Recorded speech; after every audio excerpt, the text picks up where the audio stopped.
Hey guys, welcome to another episode of Dark Diaries. All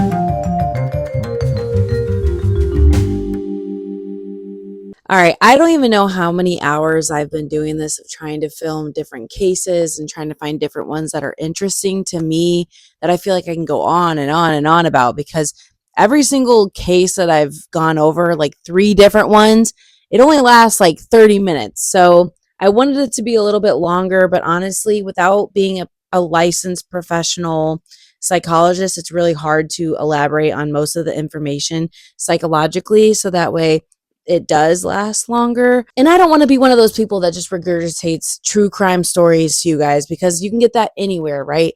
As a forensic psychology student, I'm mostly interested in the psychological facts, as I'm sure you guys are too. But with that being said, I do need to make a disclaimer before I go on about this case.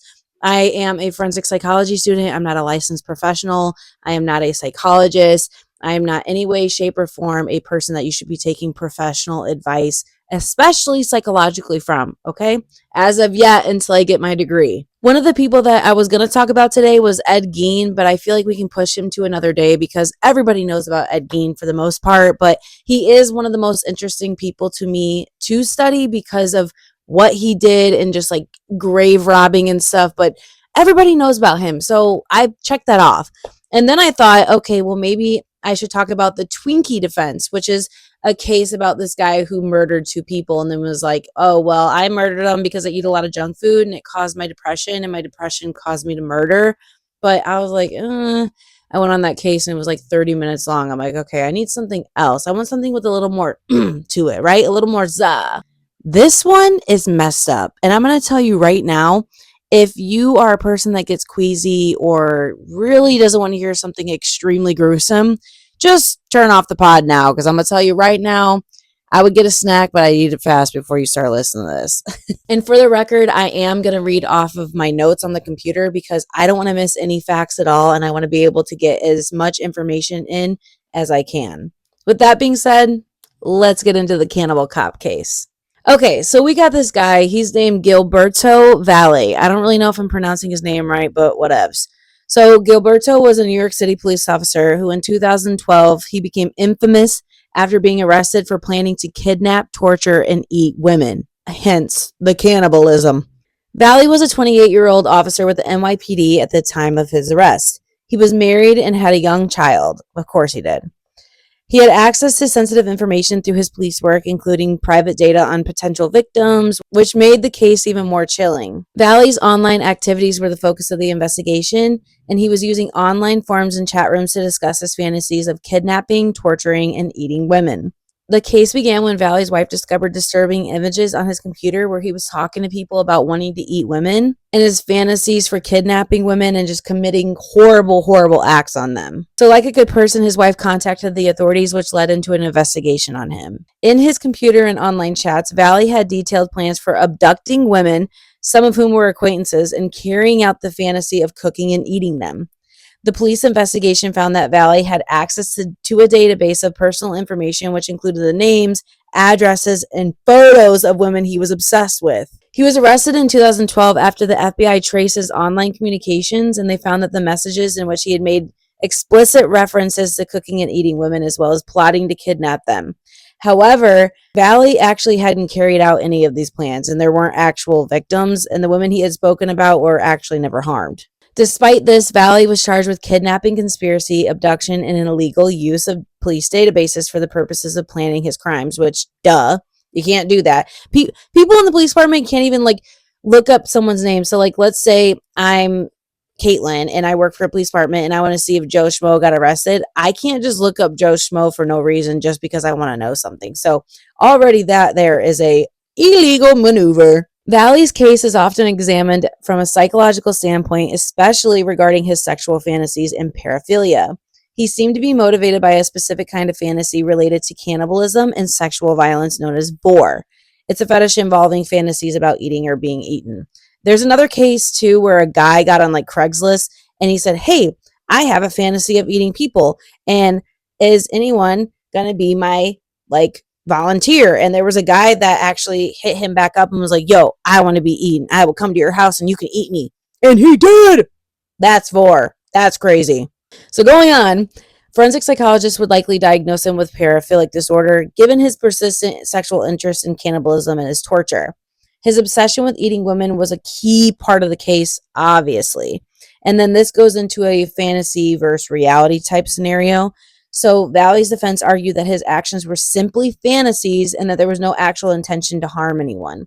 However, forensic psychologists examine whether fantasies of this nature are indicative of psychopathy, sexual sadism, or other severe personality disorders. With this being said, and actually no one being harmed, who's that celebrity that was talking about that? Wasn't he like, God, I forget his name. He was talking to women and he was like divulging in the information that he had like sexual fantasies of like eating women as well. So, AKA the vor, and like biting women. Like he was doing weird stuff like that. I forget his name, but he was really, really famous at one point, and then he kind of like fell off. If you remember, let me know in the comments because I'm blanking. But going on, Valley's ability to separate fantasy from reality while maintaining a normal life on the surface raised questions about his capacity for empathy, emotional regulation, and moral judgment. So I'm going to assume that he had some sort of narcissistic ability or tendencies, or antisocial personality disorder, which is, a big thing that I always talk about, especially with the lack of empathy. It's kind of raising the alarm for that,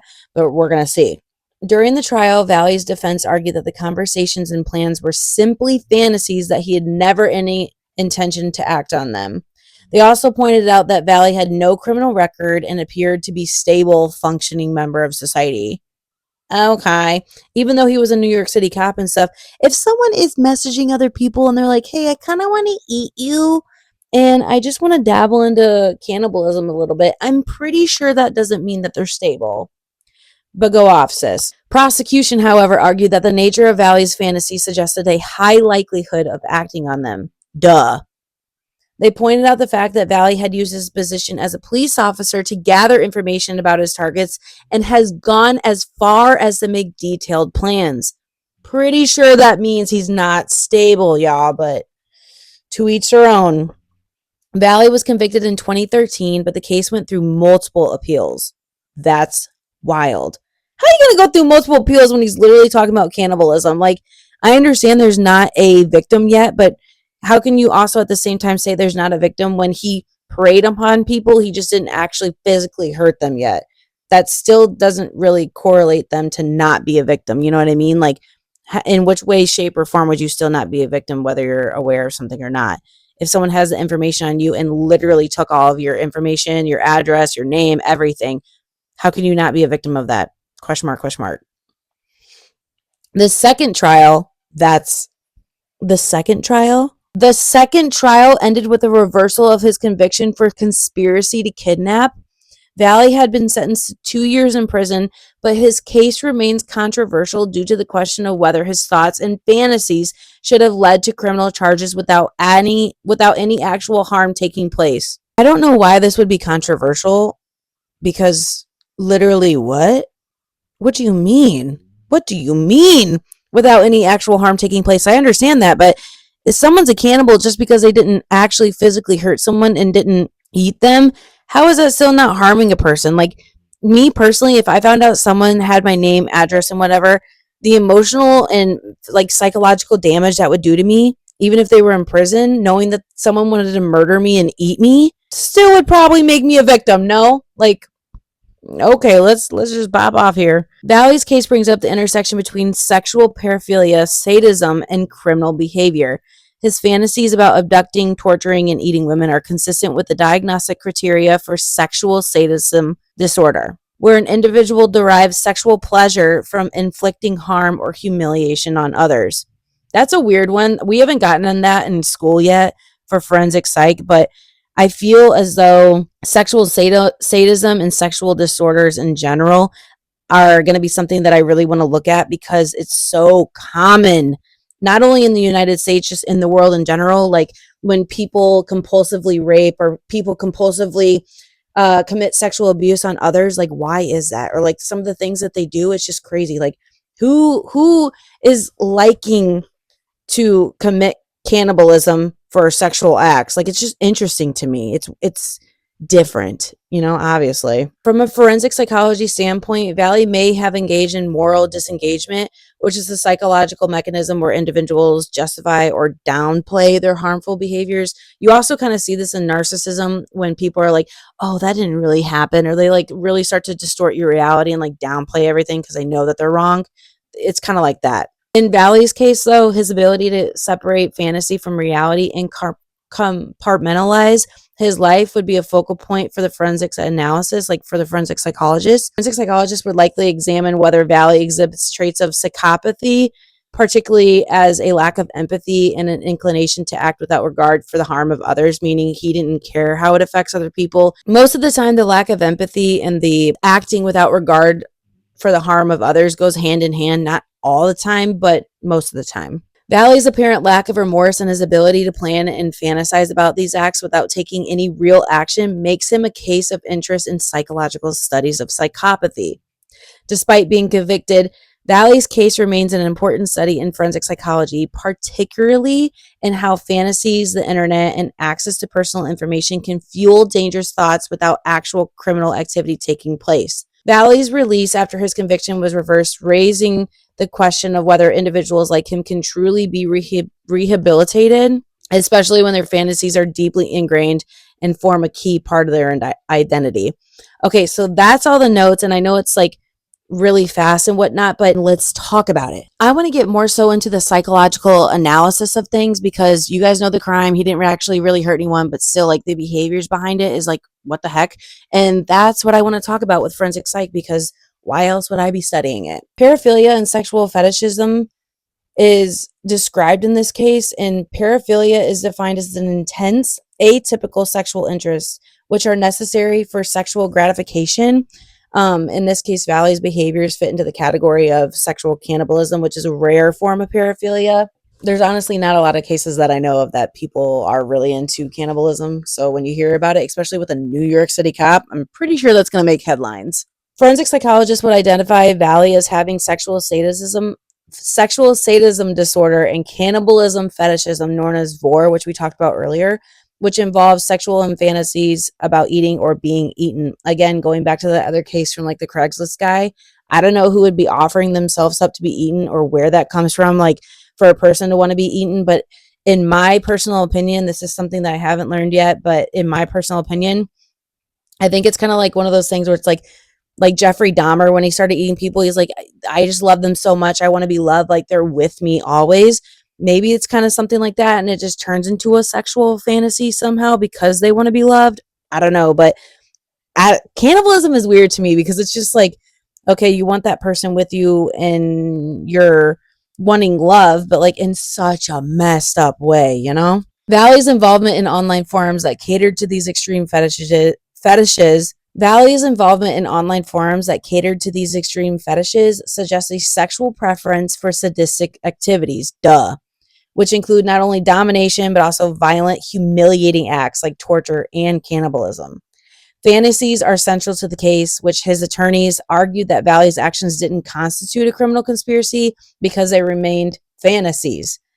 I still disagree with that, but we already know how court is and what lawyers are going to say to get their clients off. But from a forensic psychology perspective, his fantasies reflected a deeper pathology, particularly the preoccupation with violence and cannibalism. Valle displayed signs of psychopathy, such as emotional detachment, lack of remorse, and persistent obsession with violent fantasies. Psychopaths typically lack empathy, and obviously Valle did in this case as well. And he also had a willingness to discuss violently abusing women online without concern for their well-being, which obviously fits within the psychopathic tendencies. His ability to rationalize and fantasize about his violent acts without any regard for the harm that they would cause points to his inability to empathize with the victims that he talked about. Not only this, but psychopaths also demonstrate moral disengagement, which is the ability to separate themselves from the consequences of their actions by rationalizing or minimizing the harm they cause to others. Valle's detachment from his fantasies and the fact that he could continue to work as a police officer during this just goes to show his lack of remorse and the idea that he can have a psychological phenomenon going on right now. But the case also raises huge concerns between the line of fantasy and reality. Forensic psychologists often struggle with cases like this where a person hasn't actually committed a violent act against a person, but rather has shown like very violent tendencies because it shows a deep preoccupation within that person. Valley's detailed plans were clearly not hypothetical, but were tied to a personal fantasy. And psychologists went on to note that they would ask whether the intensity of Valley's obsession was a risk factor for eventual action.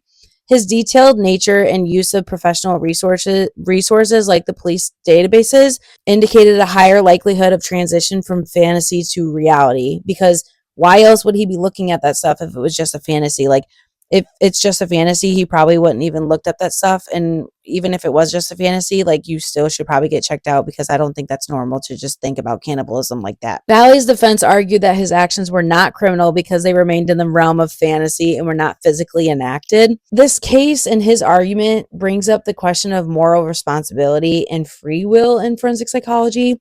From a psychological perspective, while Valley's plans were never realized, his ability to access personal information and his extreme fixation on violent fantasies raised questions about his control over impulses and whether his fantasies could have been manifested into criminal acts in the future. I'm surprised I didn't go for the insanity defense, because when you get into the control over impulses, like, one of the big things for insanity defense is that you legit cannot control yourself. The prosecution argued that even though no crime had been committed, Valley's behavior warranted criminal charges because he had planned and plotted violent acts against women.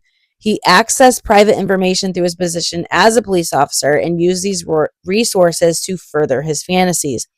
Valley's defense argued that there was no intent to act on the plans, and therefore, again, it was just a fantasy and it's nothing criminal. They contended that Valley's behavior was protected under free speech and that fantasies alone should not be criminalized. Valley was convicted in 2013 for kidnapping conspiracy, but his conviction was later overturned on an appeal in 2014. He was released after serving a short period in prison, but his case raised serious questions about the limits of criminal liability for violent fantasies. So the aftermath of everything was that Valley's case remains a key example in the discussion of how fantasies intersect with criminal law and psychological pathology. The question of whether he should have been convicted purely for his thoughts has sparked debate among legal scholars and psychologists.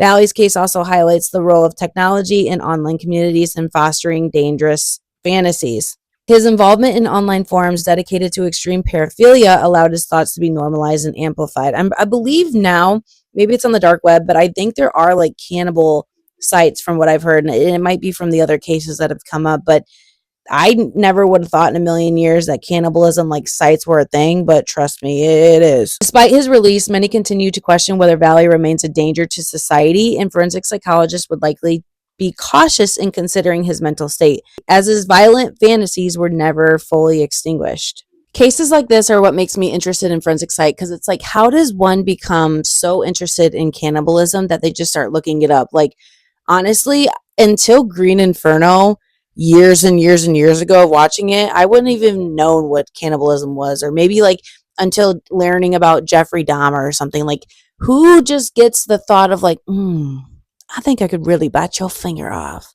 I think I could really take a bite of that skin. Like, huh? And what does that come from? There's a lot of questions that I have about it. Bailey Sarian is one of those people too that is extremely interested in cannibalism, and I can't say that I've been one of those people that have been like super, super interested in it. But after learning about this case, it has me questioning a lot more. First of all, how could you even argue that that's not a crime? And I can understand that there wasn't a victim, but at the same time, like, the people that he searched up, I'm telling you, like, psychologically, I would be messed up from that. I would never trust anyone. I would think that everyone's trying to hurt me, eat me, murder me. What was his childhood like? Was he abused? Like, does cannibalism, is it genetic? Is it just environmental? Or is it just like spring on you? Like, how does that come about? I have questions, a lot of questions. And this is what makes me excited to keep learning about forensic psychology. I know it's messed up. I'm only in my third semester, and it's like, God, I have all these questions and I just want to know more about it, but I don't know enough information yet to tell you guys. The messed up cases like this bring out more and more questions in me that I just want answered. And as time goes on, we're going to be able to get those answers within my schooling. But until then, you guys just got to hear the stories like this, and we got to collaborate together to figure out the answers. Where does cannibalism come from? Obviously, it's been years. People have been doing it for years and years and years. I mean, again, I'm going to reference The Green Inferno. That was a very eye-opening movie.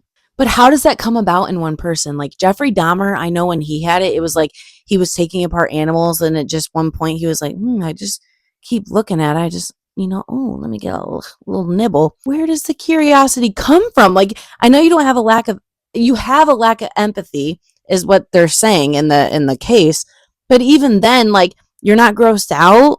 You're not like, ew, I shouldn't do this. Ew. You're like, that looked like a roast beef that I want to eat. Grody. But I want to know more about it. Like, if I could sit in a class and one of my professors be like, okay, today's class is on cannibalism. We're just going to do a deep dive. Dude, I'm sat. I'm sat. Just like Bailey Sarian, I'm sat. I want to hear about it. I want to know everything because what? How does cannibalism come about? Are you born with it? Is it a learned behavior? Is it just curiosity? How does it turn into sexual sadism? How does it turn into a fantasy? Why do people want to be eaten?